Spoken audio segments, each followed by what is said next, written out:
আজকাল আমরা অনেক ট্রেন্ড দেখছি, লেট নাইট বিঞ্জিং।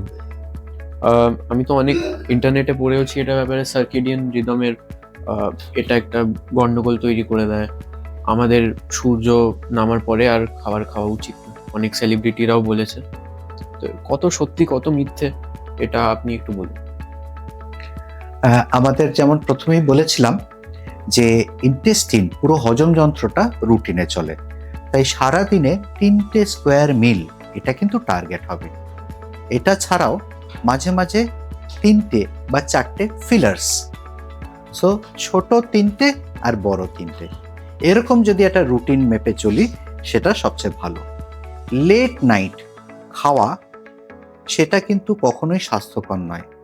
তার মানে সকালের খাওয়াটা সবচেয়ে বেশি হবে রাজার মতো, দুপুরের খাওয়াটা হবে রাজপুত্রের মতো, আর রাতের খাওয়াটা হবে একদম ভিখারির মতো, মানে সবচেয়ে অল্প, এবং সেটায় তেল মশলা সবচেয়ে কম, সবচেয়ে সহজ পাচ্য খাওয়ার, সেটাই কিন্তু রাতের পক্ষে ভালো। আর খাওয়া দাওয়ার পরপরই কিন্তু শুতে যাওয়া এটা চলবে না। খাওয়ার পরে খানিকক্ষণ অন্তত বসে থাকতে হবে এবং পারলে একটু হাঁটাচলা করতে হবে, তাহলে ডাইজেশনটা ভালো হবে। তাই তাড়াতাড়ি খেয়ে যদি একটু হাঁটা চলার অভ্যেস করা যায় তাহলে কিন্তু অনেক সমস্যা কমানো যায়। তাই 3টে স্কোয়ার মিল, মাঝে 3টে ফিলার, 3 রুল অফ 3, এইটুকু মানলে অনেকটা মানা হবে। আর একটা কথা, প্রতিদিন যেই সময় খাই মোটামুটি যদি সেই রুটিনটা করে নেওয়া যায় সেটা কিন্তু শরীরের পক্ষে সবচেয়ে ভালো।